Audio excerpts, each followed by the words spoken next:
I know you want to build your personal brand, I know you want to live your dreams, and I know you're working on it, but there's something that pretty much no one gets, my friend. Welcome back, motherfuckers. My name is Dominic. If you're new here, we talk about personal branding, on how to build your Instagram, other sorts of social media stuff, so that you can finally live your dream and stuff like that. I've been actually thinking about upping my uploads, taking you along with me on some of my very strange days that I have. People have requested that, so I might do that in the near future. Anyway, today we're gonna talk about a topic that I feel has not really been discussed before at all here, especially on YouTube. But it's very important, especially in terms of building up a personal brand. And people seem to forget that, and people don't seem to get it. So let me get into that. It's about the relationship that you have with your followers, with your audience. And the stronger this bond is, the better, like you probably know if you watch my videos. But still, I feel like a lot of people don't seem to get the real concept behind that, don't seem to get what it's really about, but it's very important. It's maybe even the most important thing in terms of building up a personal brand. So let me dig deeper into that, because I feel like you don't really understand that, which is fair enough, because it's actually kind of hard to understand sometimes. My voice. So to understand this problem, we first need to figure out how the platform is actually built. Instagram is actually built. And of course, this works for other platforms as well. But just for the sake of this video, we're gonna focus on Instagram. In its core, the Instagram platform is actually pretty fast paced. You know, you just throw likes here and there. And this is actually good for Instagram itself, of course, and the people that consume it. You know, it doesn't take too much time, it doesn't take too much effort. You know, time is valuable.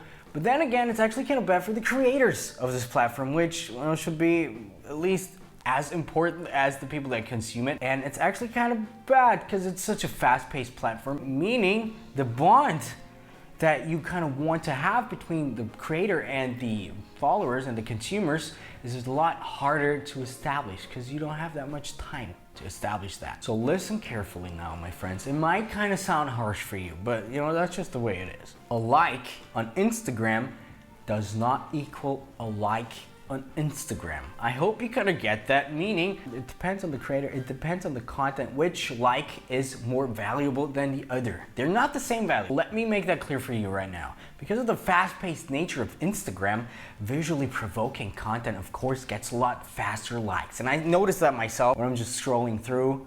I noticed, okay, this is a very interesting picture, I don't know, visually stunning, whatever, or hot girl.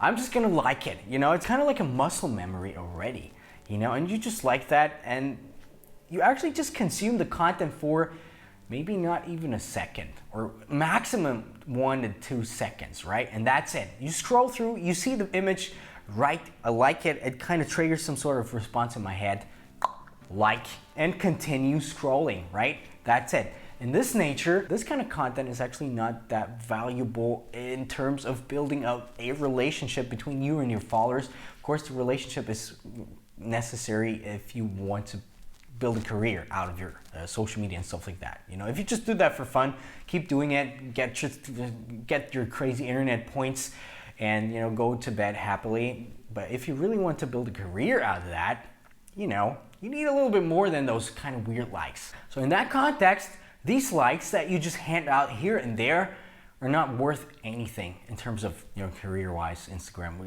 You know what I'm talking about. On the other hand, you might recognize that on yourself. Maybe you might follow 1 or 2 people on Instagram that might not have that much engagement, might not have that many followers, might not have that awesome visually pleasing content, but if you read their captions, you actually kind of can hear their voice, maybe even when reading that. You know what they feel, you know what they think.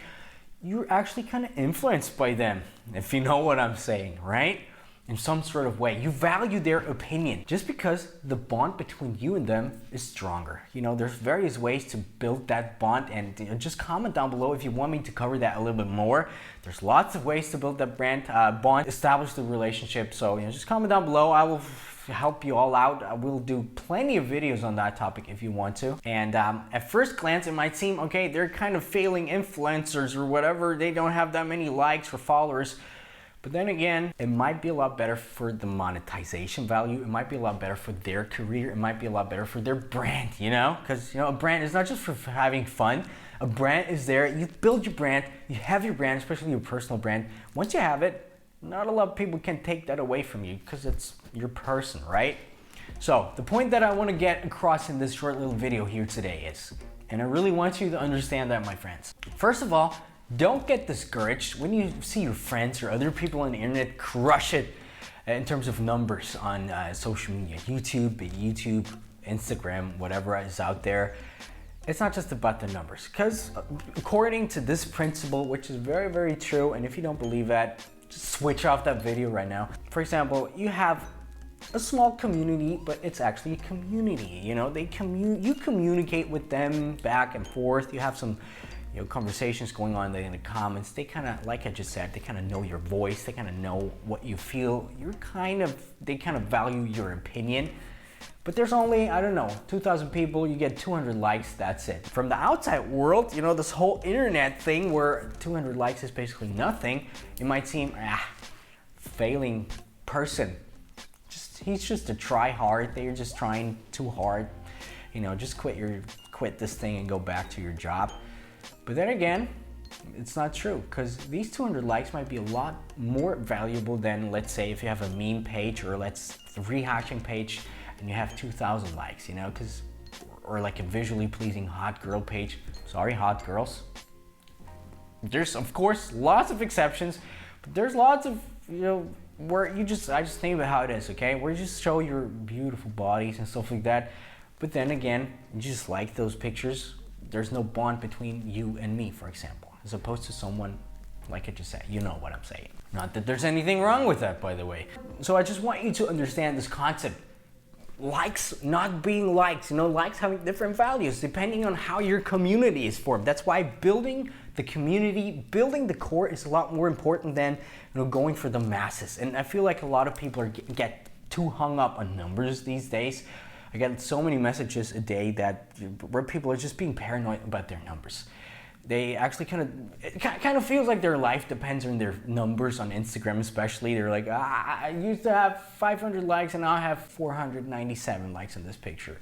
What am I doing wrong, Dominik? My life just sucks. People are gonna look weird at me at school or on the streets, whatever. Don't get too hung up on numbers. If you have a strong community, the numbers don't matter too much. If you have 1,000 followers, but those, the 1,000 follower theory, of course. I might make another video about that, because I don't know if you guys it's a pretty old video. So if you're interested in that, comment down below.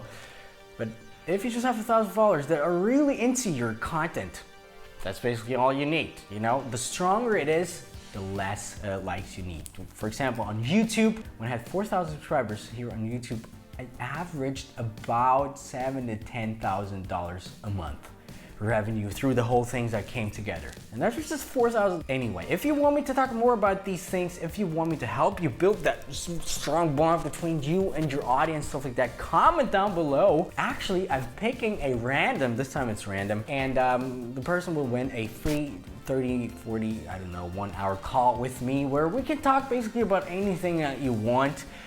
You can tell me anything that you want, whatever. We'll just see. We'll just have a friendly conversation or some consulting, whatever you want. Anyway, my name is Dominik. If you're new here, you know my name now. We talk about social media marketing.